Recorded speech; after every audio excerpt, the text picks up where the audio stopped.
Welcome back, everyone. We're editing this photo today of a forget-me-not. It is a native wildflower to North America. Fortunately, I got to spend a little time photographing it, and typically in macro mode at a local boardwalk loop of some wetlands. So we're just going to be editing that photo today. It should be real nice and simple, but it's an image I'm pretty fond of now. It's a newer one, but I just really enjoy how it turned out. So let's get started. So if you look at the image here, it's got pretty much a simple composition. It's got the forget-me-not off to the side here.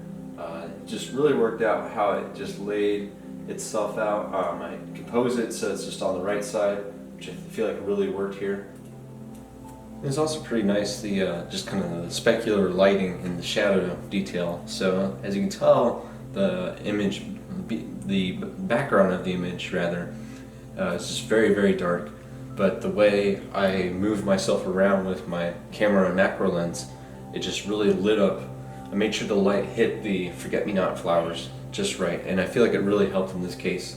It's really kind of the image I envisioned, and yeah, it's beautiful little flowers. They're very, very tiny, so shooting in macro is pretty much a must. I was at 100 millimeters, which is pretty typical focal length for a macro shot like this. I was at ISO 800 and then aperture f-stop of 5, f5. So yeah, pretty typical settings.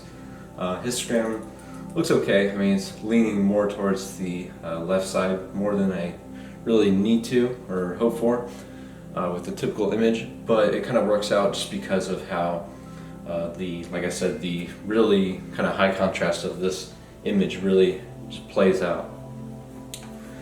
Yeah, so we're going to get started here. I have a general workspace here. I'm editing in Luminar 2018. Let's see what we can do here with this software from Skyline Software. So I'm going to slightly adjust the clarity, put a little bit more of it on. I'm probably going to keep it very, what would be considered underexposed for the histogram.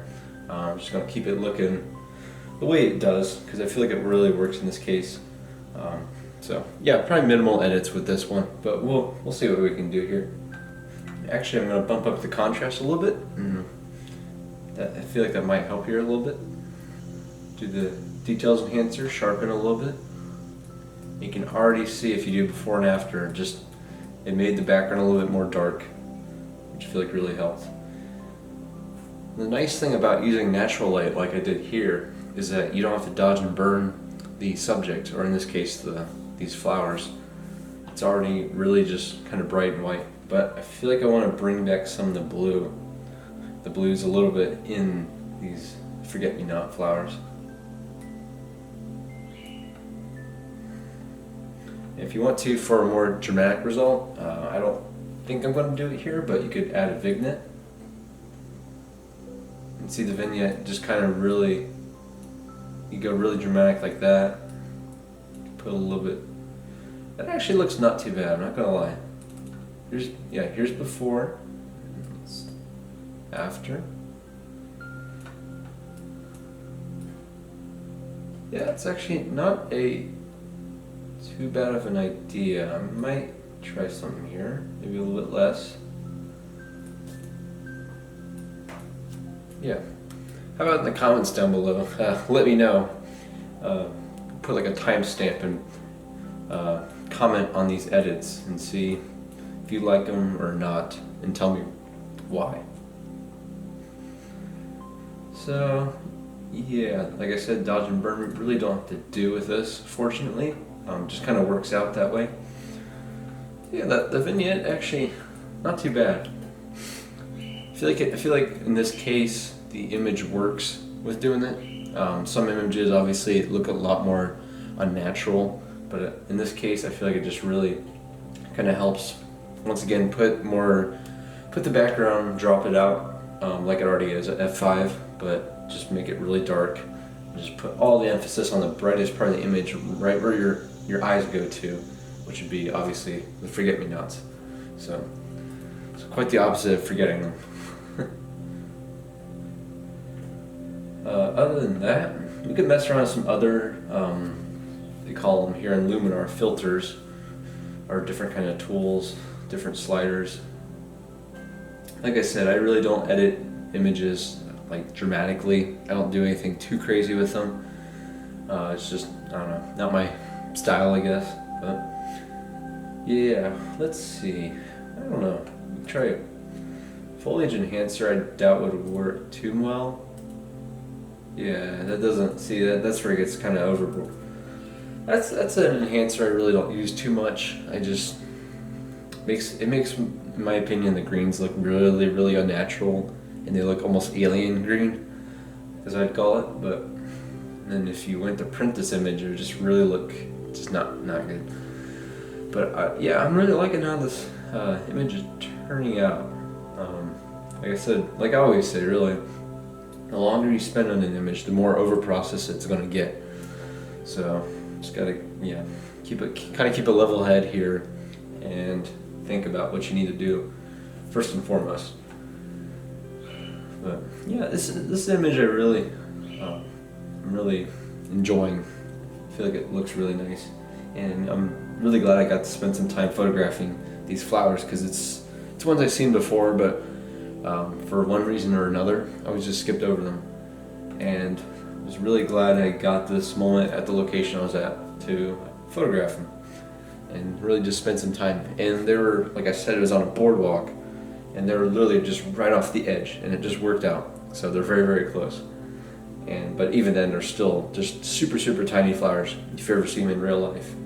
So I had to, yeah, use macro. So I use a 25mm extension tube, and I typically mount that on a 50mm prime lens or my zoom lens, which is a 75 to 300. And yeah, I was zoomed in at 100mm. So we might as well just here mess around. Let's see. Ooh, yeah, there we go. Go for a black and white approach. Might save this as a separate image. Can't even really tell they're forget-me-not flowers now. They just like any old white flowers. That actually looks very, very good. And I think that's because I've never done a black and white image on this video series. I feel like we're gonna, yeah, I'm gonna export it as a black and white photography is something I do every now and then. Usually when I'm editing my images like this, just in my kind of regular workflow, it's something I do with a lot of them. It's usually more of an afterthought, unless if I pre-visualize an image and I just knew in the moment out in the field that would be good in black and white. I might write that down as a note to do later on when I edit on the computer like this. But most images I just, once I edit a nice color one, export it, just kind of out of curiosity, I'll put it in black and white and just see how it looks. Obviously, a lot of photos don't look really good, especially if they have a lot visually kind of going on. It's very busy or noisy looking. It just doesn't work. But this one, in this case, just because it has such a high kind of contrast going on here, I feel like it really works well in this case. Just because, like I said, it's really dark in the background, and when you convert to black and white like this, it's very, very dark. It's got really just lots of blacks in the background. But then it's, once again, it's like your eyes go to the brightest part of the image, and that happens to be these flowers, which are now just completely white, but they aren't overblown, like the highlights aren't blown out. So yeah, it really works in this case. I actually really like how that looks. I'm gonna definitely export a color one, but I think at the moment here I'm gonna mess around with this a little bit more, and we'll call it a video.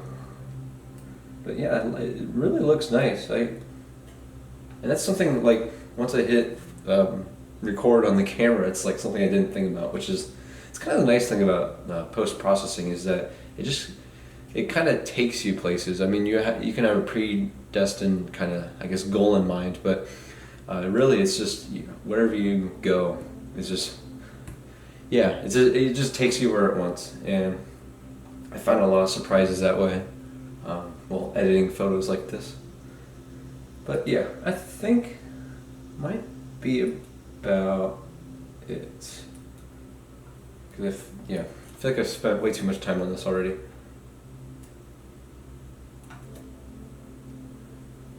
yeah, it looks really good. I'm kind of impressed, honestly. We bring down the highlights a little bit.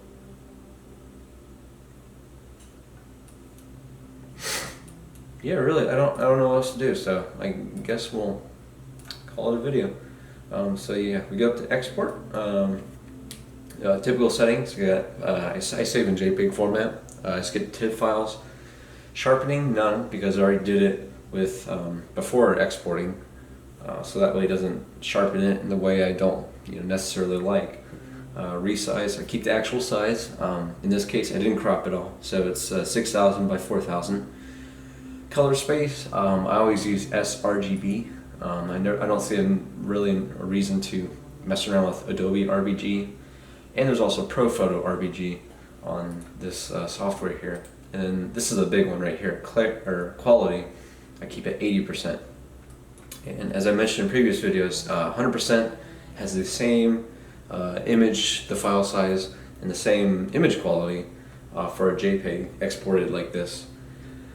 But the file size is it's a little bit bigger, and that defeats the purpose. So I've learned that 80% or even 90% to some extent keeps that same resolution, same image quality, but it's also a smaller file size, which really helps. So anyways, here's the default file name, and I'm going to, as always, to catalog my photos, I'm just going to type in a name. So in this case, since the subject is a forget-me-not flower, I'm going to put forget-me-not. But in this case, since it's black and white, I have a separate folder and gallery on my website, and on my my backup hard drives. I call it gray because it's just it's black and white, so I put gray. So in this case, if it was a color photograph, I normally put forget-me-not and then put the acronym and the number of this image, this specific kind of subject or image. In this case, it's going to be just gray. And then I put forget-me-not. Like I said, there's no right or wrong way to categorize and catalog your photos. This is just what works for me. This is what I found what works best. So yeah, we got gray, forget-me-not, and then I'm going to make an acronym out of it. So it'd be GFMN, and then I think this is my first image, I believe, of a gray photo, black and white photo of forget-me-not flowers. So it's going to be 01. Instead of just putting 1, I put the O in front, so it doesn't mess up the ordering system, at least on Windows 10 here. Yeah, so export, and that's pretty much it. So yeah, thank you so much for watching, guys. This has been After Capture. I've been editing this forget-me-not native wildflower macro style shot, and yeah, hope you enjoyed the video. Hope you learned something here, or something to take home. If you have any comments, leave them down below, and that's pretty much it. So thank you so much for watching, guys. Have a good day.